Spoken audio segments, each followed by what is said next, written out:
Bonne année numérique, bonne année digitale, mais aussi bonne année pour toute santé. Alors aujourd'hui, on va parler de l'histoire des paiements en ligne et les cartes virtuelles, la révolution de la sécurité bancaire. J'ai envie de poser une petite question comme ça.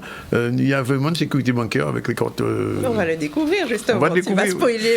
Black Friday et nos achats en ligne, c'est la première information. C'est parti. Alors, effectivement, moi je suis sûre que tu fais des paiements en ligne, Danick. Tu es obligé quelquefois. Tu es obligé? Oui. Ça t'arrive? Oui, ça m'arrive quand même. Ça m'arrive quand même. Ça m'arrive quand même. Ça m'arrive quand même. De temps en temps, ça m'arrive. Ah, c'est très bien. Il y a eu dernièrement le Black Friday qui permet d'acheter de tout acheter. tout acheter à moins 70%, à moins 30, moins 40, moins 70%. Il y a eu Noël. Il y a eu Noël et il y a eu bien entendu le jour de l'an où à Noël on va acheter les cadeaux et pour le jour de l'an on va acheter sa tenue en ligne. Exactement. Alors je suis 100% pour le consommer local, messieurs, dames, ne pensez pas, mais je sais aussi qu'on peut très bien... On peut pas encore acheter des bouquets en ligne, non? Pas encore. On peut commander. On peut commander en ligne, à côté, et les récupérer. Vous les récupérez. Je ne dirai pas où, puisque je ne fais pas de publicité gratuite. Juste à côté là. Je ne fais pas de publicité gratuite. Bon. Alors, dernièrement, en fait, on parle effectivement d'investissement lorsqu'on achète en solde. Oui. Et on peut parler un peu des bonnes pratiques. On peut limiter les risques effectivement en matière d'achat en ligne et ça tombe bien puisqu'aujourd'hui on va parler de paiement et de paiement sécurisé en ligne. Retour sur l'histoire des paiements, la technologie qui les ont rendus plus sûrs et des astuces pour se protéger en ligne comme d'habitude. Ça a commencé en quelle année? Alors ça a commencé en 94 et devine qu'est-ce qui a été acheté en premier, quel est le premier achat qu'on a fait en ligne? C'est aux États-Unis pour te donner un petit indice. Bon, qu'est-ce qu'on peut avoir? Un téléphone portable. Non, pas du tout. Non. C'était beaucoup plus banal que ça, c'était une pizza. Une pizza? C'est une pizza? Ah bon? C'est une pizza, alors c'est Pizza Hut. En 1994, qui a été la première entreprise à accepter le paiement par carte bancaire sur Internet. Révolutionnaire pour son époque, puisque acheter de la nourriture en payant en ligne, c'est assez particulier, mais ce n'était pas du tout sécurisé. Oui, ça veut dire quoi? Que tu envoyais ton numéro de carte comme ça? Voilà, tu envoyais un peu ton numéro par... n'importe qui pouvait... Exactement, et n'importe qui pouvait pirater, puisque ce n'était pas des données aujourd'hui qu'on appelle cryptées. Et en fait, c'est qu'à partir, donc en 94 premier achat, et c'est à partir des années 2000 qu'on a mis en place le paiement sécurisé avec l'arrivée de l'HTTPS. Alors je ne sais pas si les gens ont fait attention, mais effectivement, regardez à l'écran, c'est le petit S et le petit cadenas qu'il y a souvent sur les sites internet, donc ça s'appelle Hyper Transfer Protocol Secure. Donc quand il n'y a pas ça, il faut se méfier. Quand il n'y a pas ça, il faut pas se méfier. On peut aller sur des sites où il n'y a pas d'HTTPS, sauf que si on vous demande de payer en ligne, si l'HTTPS ne figure pas, il ne faut pas payer en ligne. Parce qu'effectivement, c'est un protocole de transfert hypertexte sécurisé, que les paiements en ligne c'est en 2000 que c'est devenu plus sûr. Avant, c'est comme si on envoyait sa carte... n'importe qui, quoi. On envoyait une carte postale. Et lorsqu'on a une carte postale, vous savez, tout est écrit et on peut lire tout ce qui est écrit. Tout à fait. Mais avant, c'était ça. À partir de Pizza de 94 à 2000, c'était ça. Aujourd'hui, c'est beaucoup plus sûr. Alors, ça chiffre les données. Le numéro de carte devient un code secret. En fait, ça arrive d'une certaine façon. Vous le tapez au niveau du site internet comme si vous le tapez normalement. Et ensuite, c'est crypté. Et ça arrive sur le site internet et le paiement est validé. Bien. Alors, donc, ça veut dire qu'on joue à la pile ou face. Oui, ça passe au saccade. C'est-à-dire qu'on paye. Et si demain, après-demain, on a d'autres paiements qui sont sur notre compte, c'est que ça a été piraté. C'est dommage, puisque beaucoup de personnes se sont fait avoir là-dessus. Mais heureusement, on a bien avancé depuis. Et ça a évolué, les chiffres ont augmenté depuis le paiement en ligne. Oui, mais ça s'est démocratisé. Mais avec le Covid, les chiffres ont explosé, puisqu'on ne pouvait pas se déplacer. Donc, résultat, on commandait tout. Vous avez vu, on a mis en place, bien entendu, des plateformes de paiement en ligne pour la bouffe, des plateformes pour tout. Même ces fruits et légumes, on achetait, on payait en ligne, on nous livrait les paniers. Les paniers. Donc, ça s'est beaucoup démocratisé, on va dire vulgarisé. En France, aujourd'hui, 70% des consommateurs achètent en ligne. C'est beaucoup. C'est pas encore le cas en Guadeloupe, on n'est pas encore à ce stade-là. On est déjà à 70%. Oui, c'est à peu près ce même stade. Ah bon? Oui, tout à fait. Et en fait, on a une augmentation, le e-commerce, bien entendu, avec 5,4% d'augmentation en 2023. Donc, ça s'est vraiment vulgarisé, même si, effectivement, les personnes un peu plus âgées ont du mal à mettre leur carte bleue sur Internet. Mais à partir du moment où il y a quelqu'un pour les guider, pour les accompagner, ça y va. Mais c'est vrai qu'aujourd'hui, on ne peut plus payer en ligne. Si quelqu'un me dit qu'il n'utilise pas du tout sa carte bleue sur Internet, c'est qu'il est complètement coupé du monde. Parce que même les impôts maintenant, tout se fait. Hein. Tout se fait en ligne. Et les applications que vous avez sur vos smartphones, c'est votre carte bleue qui est enregistrée. Oui. Donc quand vous payez, même si c'est un abonnement à 2,99 €, c'est toujours la carte bleue qui permet de payer en ligne. Non, je fais une observation.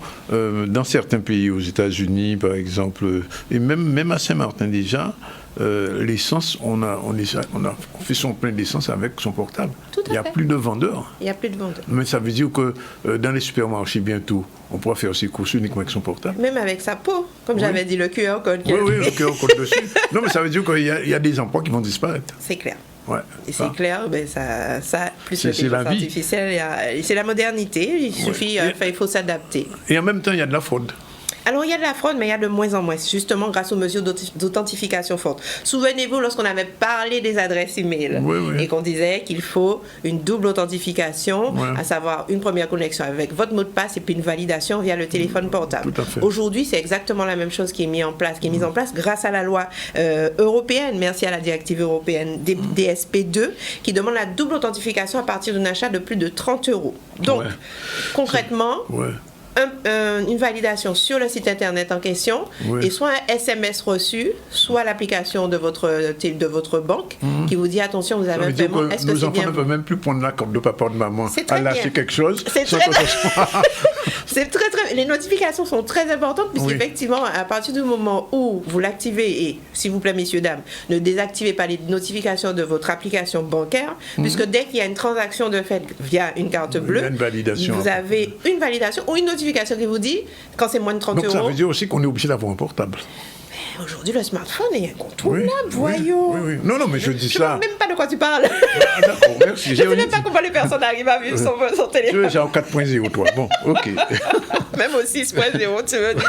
Alors, l'école de crédit virtuel, alors Alors, la carte de crédit virtuelle, justement, c'est juste alors, il y a des applications bancaires, donc ça dépend des banques. Toutes les banques ne le font pas, mais il y a des banques qui génèrent une carte virtuelle pour un achat. Donc, en gros, lorsque vous allez sur le site, vous demandez à la banque de générer la carte virtuelle. Elle génère la carte virtuelle pour le montant correspondant à l'achat que vous voulez faire. Et cette carte n'est utilisable, enfin, ce numéro, puisque ce n'est pas une carte, ce numéro avec la validation plus le code de derrière n'est utilisable qu'une seule fois. Donc, en gros, one shot. Voilà, même si quelqu'un retrouve par inadvertance ce numéro sur Internet, il ne pourra pas l'utiliser. Et il y a bien entendu la double authentification. Donc en gros, moi ce que je dirais, c'est lorsque vous arrivez sur des sites, si vous n'êtes pas sûr, demandez la génération de la carte virtuelle. Tout à fait. Si vous êtes sûr, vous mettez votre carte bleue. Mais l'HTTPS est primordial. Oui, là il n'y a pas la clé. Oui, il y a le cadenas. Il y a toujours un cadenas qui accompagne la HTTPS et effectivement, ça marche partout. Ça passe partout. Ça fonctionne partout. À l'international. Tout à fait. Et si par exemple, je vais acheter une paire je ne dis pas de la marque, de basket par exemple, sur un site bizarre, est-ce que la carte virtuelle est obligatoire? Ce serait plus intéressant.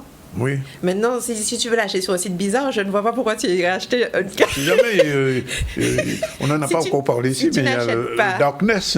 Oui, alors le dark web. Le dark web, on peut acheter des choses particulières pour des pratiques particulières. Tout à fait. Mais ce serait plus intéressant que tu ailles sur un site qu'on connaît. Officiel. Exactement. Et validé.